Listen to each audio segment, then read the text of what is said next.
At the start of the Civil War, soldiers on both sides enthusiastically volunteered to fight in the conflict, eager for glory and adventure. That enthusiasm quickly wore off as soldiers faced the harsh realities of the war. Soldiers spent most of their time in camps, with days full of dull military drills, rain, mud, and disease. To break the routine, soldiers read letters from home, sang songs, told stories, and played a new game called baseball. Soldiers in both armies had to eat bad or spoiled food that was infested with bugs and was hardly edible. By 1862, the Confederate Army was starving, and the Confederate government was unable to adequately supply its troops with enough food. Hungry, homesick, and weary of bloodshed, thousands of men on both sides deserted and left their armies without permission to return home. 1 in every 11 Union soldiers deserted during the war, while 1 in every 8 Confederate soldiers ran away and returned home.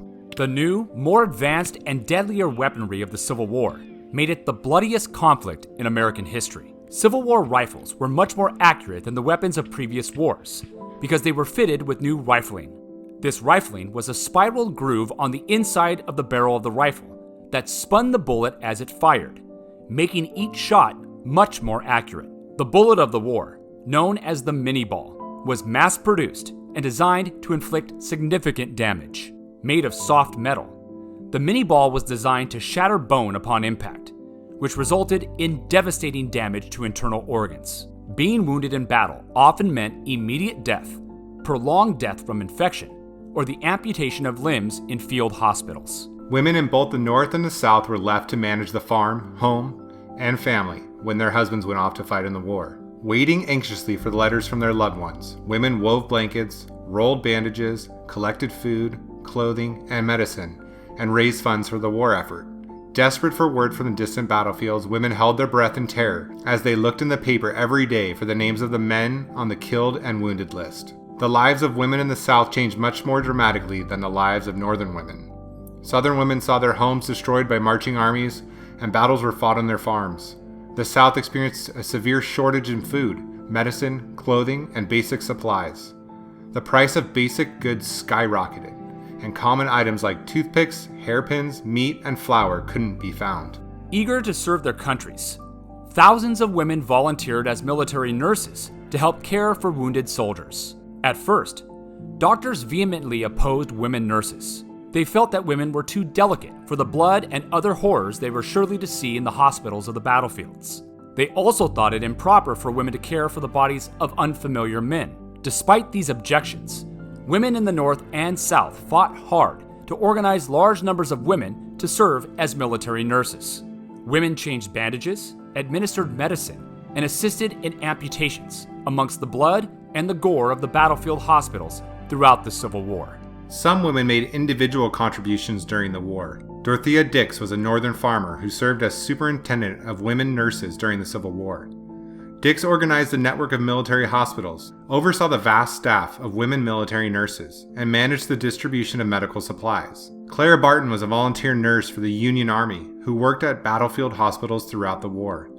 Upon delivering supplies to a hospital in Antietam, Barton witnessed doctors caring for the wounded with inadequate supplies. Barton devoted herself to the care of wounded soldiers and went on to found the American Red Cross. Women also contributed in the war effort. More than 400 women disguised themselves as men and volunteered to fight in the Union and Confederate armies. Rose O'Neal Greenhow was a Southern spy who hosted Union officers in Washington, D.C., and passed Union military plans to the Confederate government. Belle Boyd was a Southern spy who reported Union troop movements in Virginia to Confederate military commanders. From the beginning, the Confederate and Union governments faced opposition to the war. In the North, the war had split the Democrats in Congress into two groups. One group supported the Lincoln administration and most of his wartime policies. The other, known as the Peace Democrats, opposed the war and favored negotiations with the Confederacy. Republicans in Congress believed the Peace Democrats were treacherous and harmful to the war effort,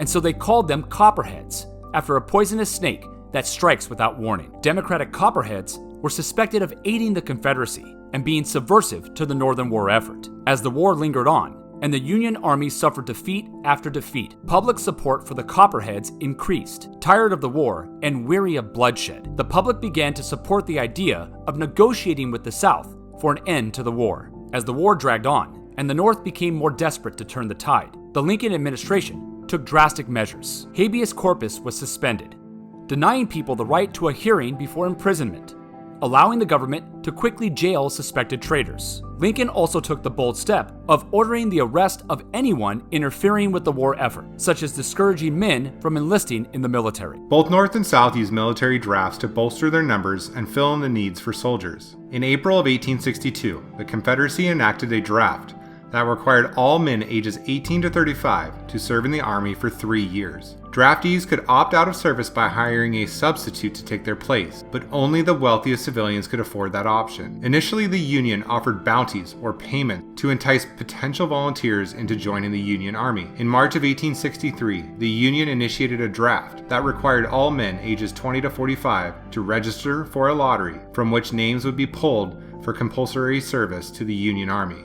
President Jefferson Davis declared martial law and suspended habeas corpus in the Confederacy when Southerners expressed their opposition to the draft. Southerners feared this tyrannical move. Riots and violent protests broke out in northern cities to protest the draft and the use of substitutes by the rich civilians. The largest riot was the New York City draft riot in 1863, which ended with over 100 civilians dead. The invention and mass production of the photograph meant that the Civil War was the first visually recorded war in American history. Tens of thousands of photographs were taken by the renowned photographer Matthew Brady. These photos captured images of camps, battlefields, and the dead bodies of soldiers. Brady and his assistants also photographed prominent figures of the era in his Washington studio. These images include several of the most famous images of Abraham Lincoln. For most Americans, the Civil War photo collection gave them the first ever look at the horrors of war and brought the war home. The Civil War was the first modern war because it required both sides to totally allocate their resources towards the war effort. As a result, few resources were available for the production of consumer goods,